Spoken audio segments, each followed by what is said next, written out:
प्रायद्वीपीय भारत की स्थलाकृतिक स्वरूप के अध्ययन के अंतर्गत आज हम प्रायद्वीपीय भारत का एक महत्वपूर्ण हिस्सा यानी दक्कन का पठार तथा प्रायद्वीप के पूर्व एवं पश्चिम में स्थित पूर्वी व पश्चिमी पहाड़ियों या हिल्स, इन प्रदेशों का वर्णन लेंगे।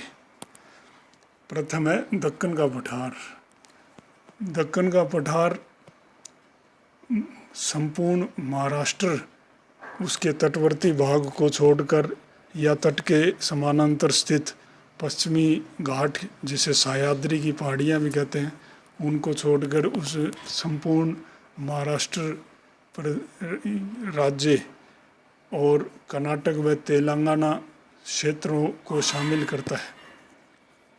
इस दक्कन के पठार को हम उत्तरी दक्कन के पठार एवं दक्षिणी दक्कन के पठार में विभाजित करते हैं। उत्तरी दक्कन के पठार में सतपुड़ा पर्वत श्रेणी और महाराष्ट्र का पठार, इन दोनों को शामिल किया जाता है। महाराष्ट्र के पठार में कोंकण और सह्याद्री या पश्चिमी घाट की श्रेणियों को छोड़कर संपूर्ण महाराष्ट्र आ जाता है। इस संपूर्ण प्रदेश में के नीचे बेसाल्ट लावे के निक्षेप, मोटे निक्षेप से प्राप्त बनी दक्कन ट्रैप या सीढ़ी नुमा आकृति वाला लावे का निक्षेप, बेसाल्ट लावे का निक्षेप का क्षेत्र पाया जाता है। महाराष्ट्र में केवल तटवर्ती भाग में रत्नागिरी और पूर्वी भाग में वर्धा वैनगंगा नदी बेसिन क्षेत्र में ये दक्कन ट्रैप का अभाव है। बाकी पूरे महाराष्ट्र में इसका विस्तार दिखाई पड़ता है। इस बेसाल्ट लावे का निक्षेप 2000 मीटर से भी अधिक मोटाई में दिखाई पड़ता है, जो कि मुख्यतः क्रिटेशियस युग के अंत में और इयोसीन युग के प्रारंभ में निक्षेपित हुआ था। इस महाराष्ट्र के पठार का सर्वाधिक महत्वपूर्ण जो स्वरूप है वो इयोसीन युग में, जब दक्कन ट्रैप के लावे का निक्षेप हो चुका था, उस समय 1000 मीटर मोटाई की भ्रंश का उत्पन्न होना था, जिसके कारण वर्तमान अरब सागर का तटवर्ती क्षेत्र विकसित हुआ। इस पठार, महाराष्ट्र के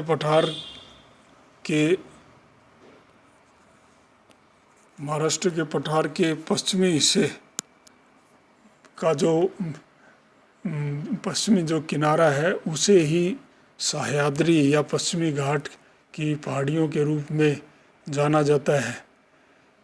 ये पठार का अपेक्षाकृत ऊंचा हिस्सा है। जो पठार पूर्व की ओर थोड़ा सा झुक जाने से वो एक ऊंची पहाड़ी श्रेणी के रूप में दिखाई पड़ने लगा।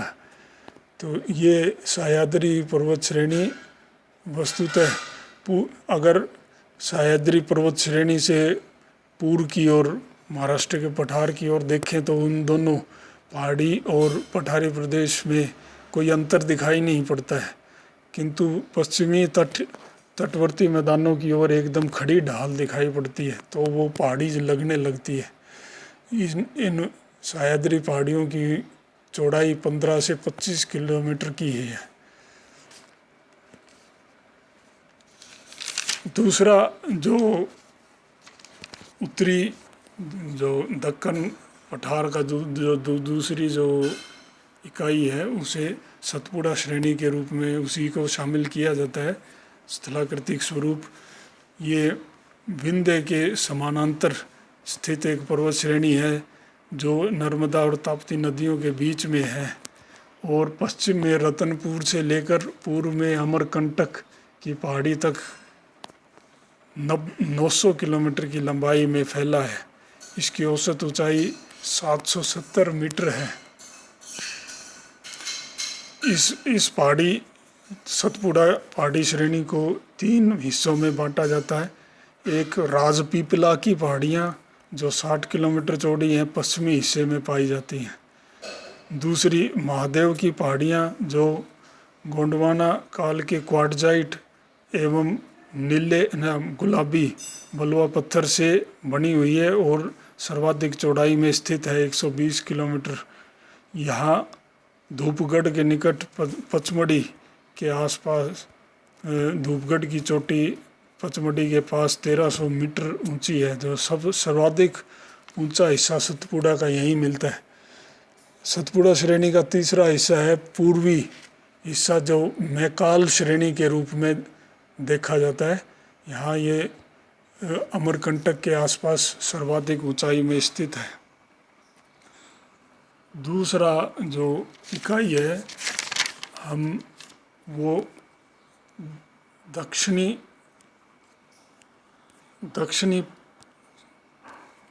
दक्कन के पठार के रूप में लेंगे। इसके दो हिस्से हैं, एक कर्नाटक का पठार और दूसरा तेलंगाना का पठार। कर्नाटक का पठार मुख्यतः कर्नाटक तथा केरल के कैनानोर और कोझिकोड जिलों में फैला है। अत्यंत जटिल संरचना वाला है, जिसमें 75% चट्टानें आर्कियन युग की हैं और पिछले नए युग की चट्टानें भी मिल जाती हैं। कर्नाटक के पठार के उत्तरी भाग में दक्कन ट्रैप की चट्टानें मिलती हैं, जो सीढ़ी नुमा आकृति में दिखाई पड़ती हैं, 150 से 1300 मीटर मोटाई में। अत्यंत कटा फटा यह पठार, कर्नाटक का पठार, 3 स्थलाकृतिक इकाइयों में बांटा जाता है। एक पश्चिमी घाट, जिसे कर्नाटक में मलनाड क्षेत्र के रूप में जानते हैं। दूसरा उत्तरी पठार, जो करीब 45% क्षेत्रफल पर फैला है और लगभग समतल एवं वृक्ष रहित है। यहाँ काली कपास मिट्टी के समृद्ध भंडार पाए जाते हैं। दूसरा जो है तीसरा हिस्सा इसका है दक्षिणी पठार, कर्नाटक का दक्षिणी पठार, जो अपेक्षाकृत ज़्यादा ऊंचा है, 600 से 900 मीटर की ऊंचाई पर है, ज़्यादा उतार चढ़ाव युक्त भी है और इसमें कई छोटे छोटे पठारों की, जो तरंगित पठारों की श्रेणी पाई जाती है। दक्कन पठार का जो दूसरा हिस्सा है वो तेलंगाना पठार के रूप में है। ये एक संप्राय मैदान है, पठारी प्रदेश जो अपरदित होकर लगभग समतल हो गया है। मुख्यतः प्रीकैम्ब्रियन युग की 19 चट्टानों से ये निर्मित है और उनका अपर्दन होने से ये संप्राय मैदान बन गया है। इस तेलंगाना के पठार, जिसे आंध्रा का पठार भी कहा जाता है, इसके 2 उपवर्ग या 2 क्षेत्र गिनाए जाते हैं। तेलंगाना उच्च भूमि, जो एक संप्राय मैदान के रूप में 300 से 600 मीटर की ऊंचाई पर है और जिसकी ढाल पूर्व की ओर है। इसमें गोदावरी नदी संरचनात्मक जो भ्रंश के क्षेत्र से होकर बहती है। हैदराबाद का पठार भी इसी तेलंगाना उच्च भूमि या तेलंगाना के पठार का हिस्सा है। दूसरा उप प्रदेश तेलंगाना के पठार का है रायलसीमा का पठार। रायलसीमा अपेक्षाकृत दक्षिण में स्थित है और ये कर्नाटक के पठार का ही आंध्र प्रदेश की ओर उसका विस्तार माना जाता है। इसमें चित्रवती और पापागनी नदियों की संकीर्ण घाटियाँ पाई जाती हैं। अगला जो इस प्रदेश का अगली जो स्थलाकृति है वो हम पहाड़ियों को लेंगे। प्रथम है पश्चिमी घाट की पहाड़ियाँ, जिसे सह्याद्री भी कहा जाता है। ये पहाड़ियाँ 1000 से 1300 मीटर की ऊंचाई पर हैं और पश्चिमी तट के समानांतर करीब 1600 किलोमीटर की लंबाई में ताप्ती नदी की घाटी से केप या कुमारी अंतरीप तक पाई जाती है। ये ब्लॉक माउंटेन या भ्रंश पर्वत का उदाहरण माना जाता है, क्योंकि प्रायद्वीपीय भारत का एक हिस्सा अरब सागर में नीचे की ओर धंसने से ये ऊंचे पर्वतों के रूप में दिखाई पड़ने लगा है। हालांकि ये दक्कन के पठार का लावे के निक्षेपों से बनी पहाड़ियाँ हैं जो अधिक ऊंचाई पर बने रहने से आसपास का हिस्सा नीचे धंस जाने से ये एक पहाड़ी श्रेणी का रूप ले चुकी हैं। इस पश्चिमी घाट की पहाड़ियों को हम 3-4 हिस्सों में बांट सकते हैं। प्रथम जो 16 डिग्री उत्तरी अक्षांश तक फैली हुई जो पहाड़ियाँ हैं, ये मुख्यतः बेसाल्ट लावे से निर्मित हैं और दक्कन ट्रैप स्थलाकृति से जुड़ी हुई हैं। इसमें इस क्षेत्र से होकर गोदावरी, भीमा और कृष्णा नदियाँ बहती हैं। महाबलेश्वर और कालसुबाई जैसी पहाड़ियाँ इसके ऊंचे भाग हैं। थाल घाट और भोर घाट कोंकण के मैदान, तटीय मैदानों को दक्कन के पठार से जोड़ने वाले इसी हिस्से में है। दूसरा जो है वो है गोवा के दक्षिण से नीलगिरी तक की जो क्षेत्र है। ये पहाड़ियाँ ग्रेनाइट और नीच से बनी है, अपेक्षाकृत ज़्यादा तीव्र ढाल वाली, ज़्यादा उतार चढ़ाव वाली हैं और तटीय भाग के ज़्यादा निकट भी हैं। इनमें सघन वन भी हैं और कुद्रेमुख, पुष्पगिरी जैसी चोटियाँ, अधिक ऊंचाई की चोटियाँ इसमें मिल जाती हैं, पाई जाती हैं। नीलगिरी की पहाड़ियों के आसपास पश्चिमी घाट की पहाड़ियों का एक अलग संरचनात्मक इकाई पाई जाती है। यहाँ नीलगिरी की पहाड़ियों के आसपास पश्चिमी घाट और पूर्वी घाट आपस में एक गांठ के रूप में मिल जाते हैं, जिन्हें नीलगिरी की पहाड़ियों का नाम दिया जाता है। एक इस पहाड़ी नुमा गांठ का जो सर्वाधिक ऊंचाई का क्षेत्र है वो दोदा बेटा चोटी है, जो 2637 मीटर ऊंचाई तक पर स्थित है। पश्चिमी घाट का चौथा हिस्सा पाल घाट एकदम उसके दक्षिण का हिस्सा है। पाल घाट नीलगिरी की पहाड़ियों के एकदम दक्षिण की ओर स्थित है। दर्रा है जो केरल के मैदान को तमिलनाडु के पठारी प्रदेश से जोड़ता है। इस पाल घाट के दक्षिण की ओर अनाई मुडी पर्वत चोटी है, जो दक्षिण भारत की सबसे ऊंची पहाड़ी चोटी है 2695 मीटर पर, और अनाईमलाई पहाड़ी श्रेणी का हिस्सा है। ये पहाड़ी उत्तर की ओर से चल के आती है। दूसरी पर्वत श्रेणी पालनी पहाड़ियों के रूप में है, जो उत्तर पूर्व से आती है। इन पालनी की पहाड़ियों पर ही कोडाई कैनाल पहाड़ी जो हिल स्टेशन है तमिलनाडु का, वो अवस्थित है। उत्तर से अनामलाई पहाड़ी आती हैं, उत्तर पूर्व से पालनी की पहाड़ियाँ आती हैं, जबकि दक्षिण की ओर से कार्डेमम या इलायची की पहाड़ियाँ या इलामलाई पहाड़ियाँ बोलते हैं। ये तीनों पहाड़ियाँ आपस में मिल जाती हैं। पाल घाट के दक्षिणी भाग में ऐसा ये इन तीनों पहाड़ियों का जंक्शन है। ये सभी पश्चिमी घाट की पहाड़ियाँ हैं।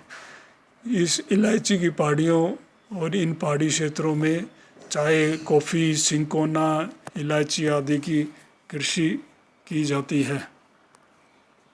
हमारा चौथा जो स्थलाकृतिक स्वरूप है वो है पूर्वी घाट। पूर्वी घाट ये इसकी ऊंचाई करीब 1100 मीटर है और 1100 मीटर की औसत ऊंचाई है। ये दक्कन के पठार की पूर्वी सीमा का निर्माण करता है। ये पूर्वी घाट की जो पहाड़ियाँ हैं वो पश्चिमी घाट या सह्याद्री के विपरीत एक सतत श्रेणी के रूप में न होकर अलग थलग पहाड़ी श्रेणियों के रूप में पाई जाती है। इसमें इन पूर्वी घाट की पहाड़ियों का वास्तविक पर्वतीय जो स्वरूप है वो महानदी और गोदावरी नदियों के बीच के क्षेत्र में पाया जाता है, जहाँ इसकी औसत ऊंचाई 920 मीटर के आसपास है। खोंडालाइट और चार्नोकाइट प्रकार की शैलों से ये पहाड़ियाँ बनी हैं। दूसरा जो क्षेत्र है वो नल्लामलाई और वेलिकोंडा पहाड़ियों के रूप में है। वेलिकोंडा नहीं है, पालकोंडा। नल्लामलाई पहाड़ियाँ 900 से 1100 मीटर की ऊंचाई पर हैं और अर्धचंद्राकार रूप में आंध्र प्रदेश के दक्षिणी भाग या रायलसीमा क्षेत्र में स्थित हैं। चेन्नई के पश्चात नीलगिरी की पहाड़ियों के भी हम जिक्र कर सकते हैं। ये नीलगिरी की पहाड़ियाँ ऐसी पहाड़ी क्षेत्र है जहाँ पूर्वी और पश्चिमी घाट की पहाड़ियाँ आकर मिल जाती हैं। चेन्नई के दक्षिण की ओर अगर हम देखें, चेन्नई के दक्षिण की ओर नीस या क्वार्टजाइट और चार्नोकाइट की बनी हुई पहाड़ियाँ मिलती हैं, जिसमें शेवराय की पहाड़ियाँ और ऐसी है ना कुछ अलग छोटी छोटी बिखरी हुई पहाड़ियों को हम गिना सकते हैं। ये अगर मानचित्र पर हम देखें तो सतपुड़ा की पहाड़ी 3 हिस्सों में बटी हुई है। पश्चिम की ओर जो प्रथम पहाड़ी है, दूसरी मध्यवर्ती महादेव की पहाड़ियों के रूप में और तीसरी मैकाल श्रेणी के रूप में। ये दक्कन पठार का उत्तरी हिस्सा जो है उसी के अंतर्गत इस स्थल रूप को हम गिनाते हैं। फिर दूसरा दक्कन पठार का जो उत्तरी हिस्सा है यानी उत्तरी दक्कन पठार, उसमें हम महाराष्ट्र के पठार को शामिल करते हैं जो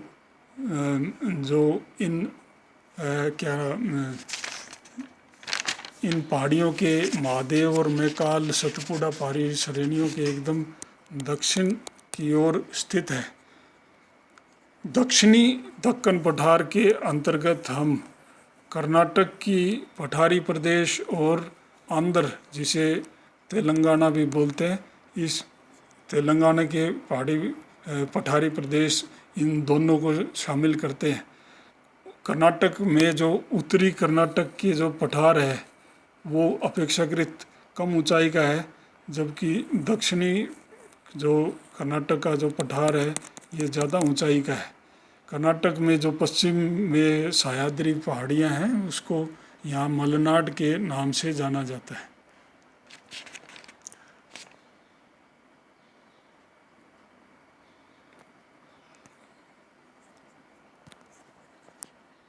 ये आपके भारत के पश्चिमी तट के सहारे जो पहाड़ी श्रेणी है उत्तर से एकदम दक्षिण की ओर चली गई है, इसे सह्याद्री या पश्चिमी घाट कहते हैं। ये ताप्ती नदी के दक्षिण से शुरू होती है। इसका एक भाग तो उत्तर की ओर स्थित है, दूसरा गोवा से लेकर कर्नाटक के बीच का क्षेत्र है, तीसरा जो नीलगिरी की पहाड़ियों के आसपास जहाँ पश्चिमी घाट और पूर्वी घाट आपस में मिल जाते हैं, और चौथा इन नीलगिरी की पहाड़ियों के एकदम दक्षिण में जो पाल घाट दर्रा है, इसके दक्षिण की ओर की पहाड़ियाँ हैं वो पश्चिमी घाट में शामिल करते हैं। इसमें उत्तर से आने वाली अन्नामलाई, उत्तर पूर्व से आने वाली पालनी और दक्षिण से आने वाली इलायची की पहाड़ियों को लिया जाता है। पूर्वी घाट की अगर पहाड़ियों की चर्चा करें तो इसमें ये आपकी महानदी नदी की घाटी है, ये आपकी गोदावरी है। इनके बीच में जो पहाड़ी है ये वास्तविक लगातार सतत पहाड़ी श्रेणी के रूप में पूर्वी घाट का निर्माण करता है। कृष्णा नदी के दक्षिण में और उत्तरी पेन्नर नदी के उत्तर में अर्धचंद्राकार नल्लामलाई की पहाड़ियाँ हैं। इसके दक्षिण में जाएं, ये चेन्नई है। चेन्नई के दक्षिण में ये जवाडी हिल्स है, जवाडी हिल्स। इसी के दक्षिण पश्चिम में शेवरॉय हिल्स है। ये आगे जाके कोयम्बतूर की तरफ जाकर छोटी छोटी और पहाड़ियों के रूप में पाई जाती है।